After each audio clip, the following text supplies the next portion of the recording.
All right, my name is Jason. Um, how do you prefer to be addressed? David. David? All right. So, David, the best way I can um, kind of assess things is for you to tell me from the beginning, basically what transpired with Okay. who or who all was So involved and that kind of thing. it was either the 1st or the 31st. They have it in the logbook. I scratched out my name. Um, I was sitting in the men's area of the shelter at the fairgrounds, and uh, one of the guys, Bob, Robert's friend, he asked if I could give him a ride to, I don't know, someplace in town. Mm-hmm. And, I said, "What's in it for me?" And because, Peter, he's my old buddy, he says, I should try to, like, get something in return for driving people around. Um, so I said, "What's in it for me?" And then Robert takes over and he just goes ballistic on me um, for about 5 minutes. I pretty much blocked out most of it, but that back scratcher thing was like near the end, and it was, you know, that and the aggression thing, and I was like, maybe this guy will like. He was probably just having a bad day. We get that a lot. Like homeless Sure. people, we have hard lives. So I was just hoping that maybe like the next day or something, he might come to me and say like, "Hey man, I'm sorry. I'll never do that again." But he didn't do that. He just made fun of me some more. About 2 days ago, we were standing out front of the men's area, and you know, somebody said, "Hey man, how are you doing?" or something like that, and then he said, "More like woman," or like, "That's not a man, that's a woman," or something like that, and he got a big laugh from a bunch of the people that he was sitting with, and yeah, I just can't do that anymore. Like, I talked to Michael Pace. I talked to Melissa, the one who was working that morning. Mm-hmm. She said she would talk to Michael, but the next day when I talked to Michael, he said Melissa didn't say anything to her. Brian Nash is one of the employees Mm-hmm. at Ollie Cap. When I talked to Michael Pace yesterday, Brian Nash corroborated my story because he was right there in the men's area, and then Robert told Michael that he didn't do it. He didn't say those things. And Mike, had already heard Brian Nash corroborate my story, so he knew he was lying. And then Mike Pace said, "Well, that was too long ago. You should have, said something sooner." And then this newer one, he said, "There are no witnesses. Like, nobody's come forward, so we're not going to do anything about that." So, like, what's the statute of limitations on a hate crime? Okay, we'll get into that in just a second. I just wanted to. So I want Michael gone, and I want Robert gone, because I can't be safe if he's going to protect people that are going to hurt me. Because if I keep going there, Mm-hmm. then the next step is I'm going to get, hurt, or I might die or something, okay? And I can't die. I don't want to die, okay? Well, I hear you. So, um, I didn't deserve any of this. yeah, I'm sorry. I'm sorry you're dealing with this right now. So let me. There's some. If you need, I have some tissue here. So,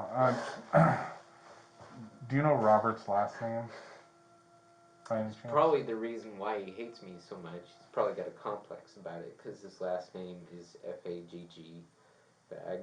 So, Okay. but So I'm yeah, gonna get out my phone and I'm gonna look up some crimes and I'm gonna read some stuff to you, okay? With regards to the hate crimes and stuff like that, okay. and So we'll go over that kind of stuff. You don't really know if this is a hate crime or it just isn't? So we don't see a lot of hate crime in Port Townsend, so we don't memorize all of the various laws out there. Okay. And there's certain aspects of each law, and some of it may be legal language that I have to work through to see if it meets what you're describing meets the hate crime law. Okay. And then if not, then I'm going to look to see if it meets another law. Okay. Okay. But I want to make sure you're here so we can go over it together. And Well, that doesn't necessarily mean that that's the end of the road with regards to what you can do and that kind of thing. I just want to make sure we're getting you on the right track. Okay? Like, if you guys need to contact me, this is my email. TrueNeutral1217 mail.fresnostate.edu. Okay? That's the best way to get a hold of me. I can't check it, very often because obviously I can't really go to the shelter because it's dangerous there for me, and the library is closed, so getting power and Wi-Fi is really hard. Yeah. Sorry, I'm listening. I just have a hard time reading at the same time. So. It's okay. Yeah, I'll let you do It'll just take a second.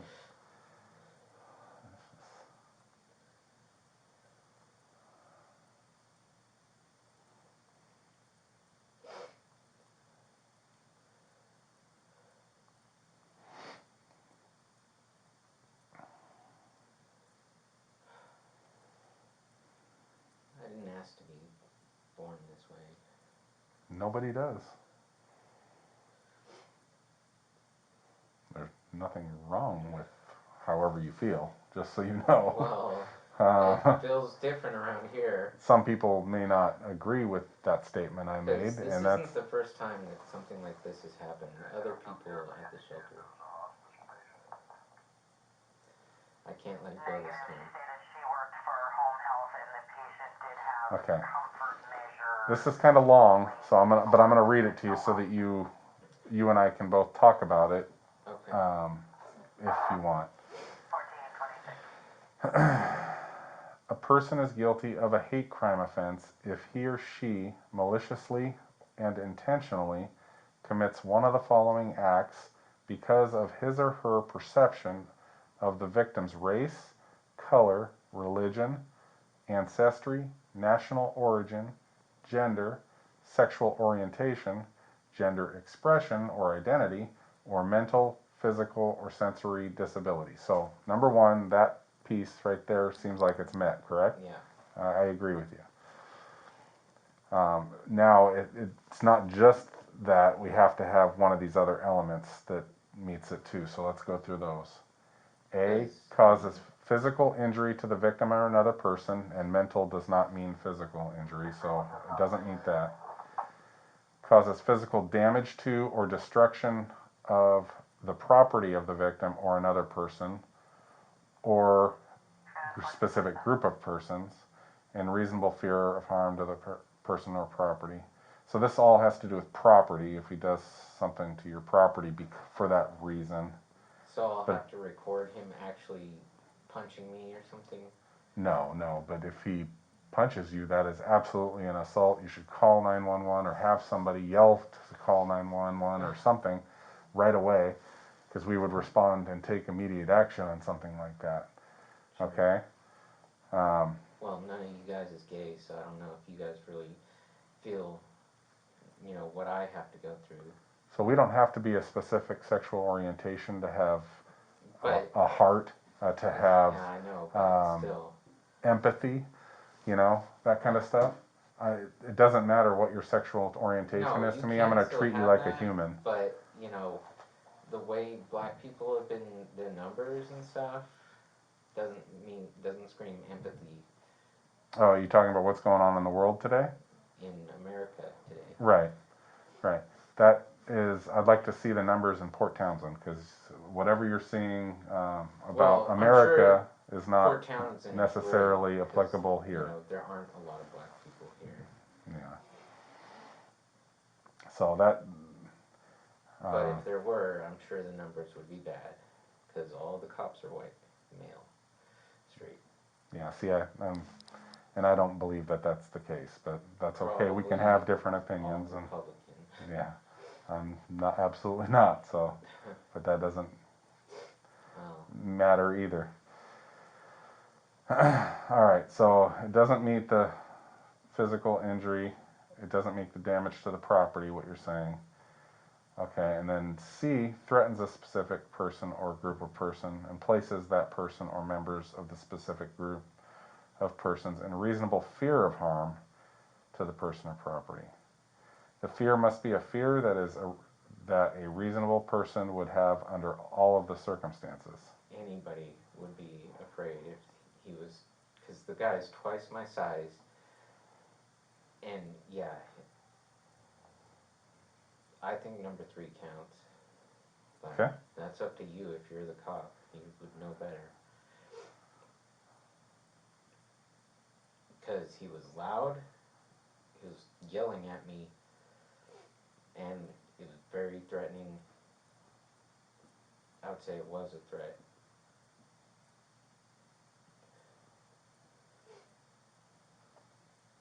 I think Yep. the last part he just tacked on there to try to cover up his threat.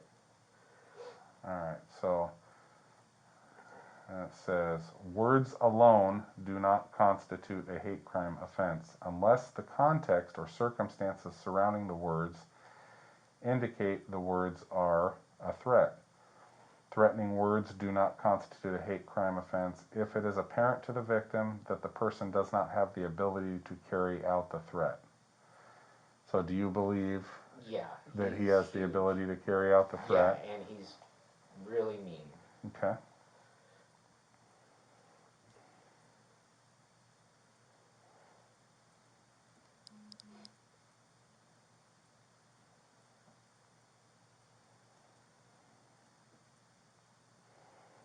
And just pardon me while I read through this next section here.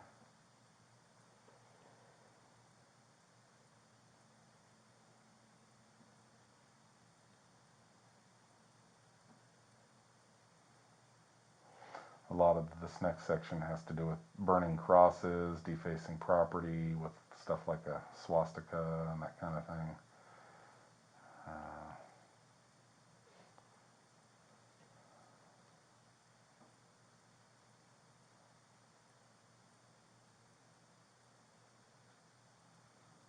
All right.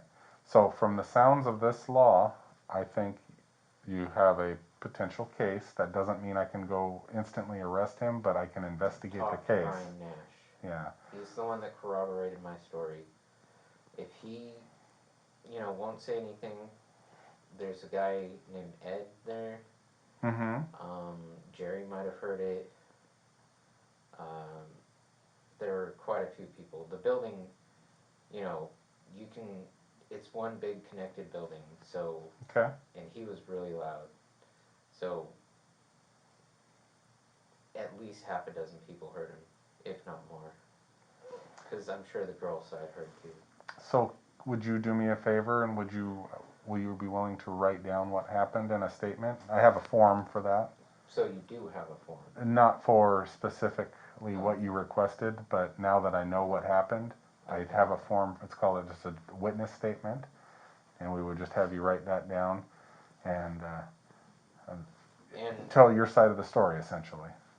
yeah, is it okay, like, can I keep it unsigned? That way, I can talk to Kathy, the one that runs the shelter, and say, hey, the guy that you have in charge is letting this guy go. He's committing a hate crime. Please just take care of them and this goes away because I don't want to live with this. I like this anymore. Like if So, I'm just being in town, he's somewhere riding around on his bike, and he could bust my window open, and pull me out of my car, and just okay. destroy me if he wanted to. So that is completely up to you. I can hold off and let you talk to Kathy first and see if it's handled that way, but I can give you the forms. And then if you decide you want to make a report, you can call us when you're ready for that, if that makes you more comfortable. But Well, once I take a police report, I just- we investigate it, Yeah, and I know and that any they'll use action. funding from like federal if this actually goes through, they might lose funding, and I don't want that to happen, because I want the people in there to be taken care of. I just don't wanna be, I'll tell you what, I'll leave you the forms, you can take them with you. And then you can make a decision. alright, well, I'll make a decision when I'm looking at the forms. Okay. Like, I'll get them all filled out, except for like, you know, if there's like one last signature or something that I need to sign or something, I'll leave it unsigned, I'll let her know, like, I'm gonna file this if you don't take care of this, cause these guys are making my life a nightmare. Okay, let me get the forms for you, okay? I'm gonna give you a couple of them in case you need more paper and that kind of thing.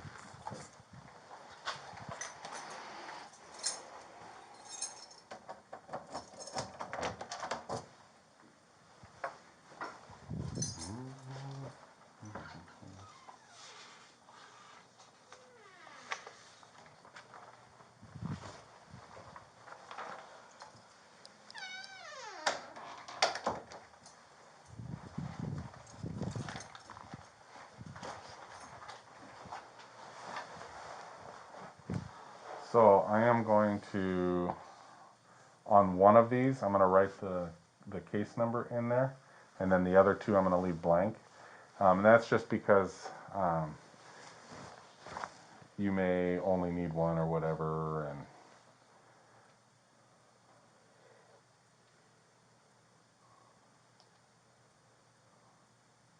if you don't know the answer to like one of these questions, you just state you don't know or not applicable or something like that. Okay.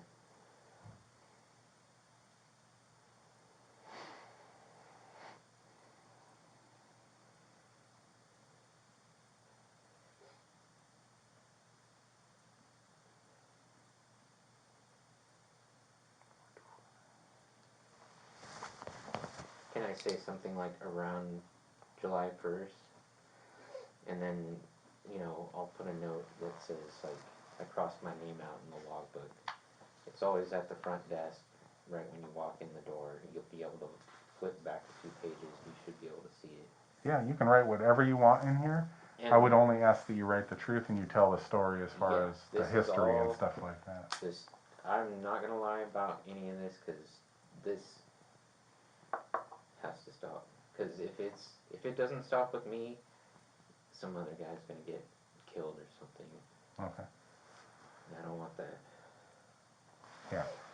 So I will leave these with you, and you don't have to leave the person in your car any longer. If you wanted to Well, get out, you don't have to write it here if you don't want. You can. You can wait. This is more important. So we can't. I we kind of can't. want to do this right now, actually, because I got to strike while the iron's hot. If they know that this is coming, they're gonna probably like scramble to like throw away their logbook or something. Okay.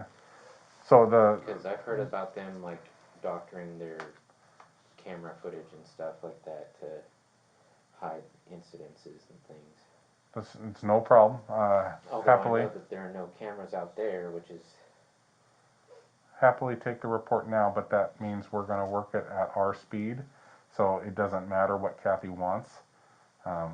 If this report is made, we're going to do what we can to investigate it to the fruition. Okay.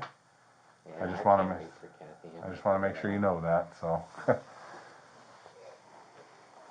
Well, what is yours be like? Like a few days, a few weeks? I couldn't tell you because we have very, very limited staff right now.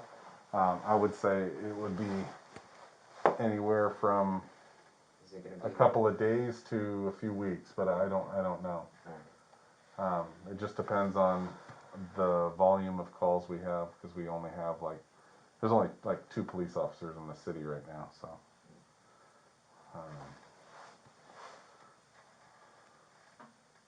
So it's very limited. I'm gonna, if you're okay, leave you here to work on that for a few minutes, and then I'll come back and check on you. Yeah. Okay. Perfect.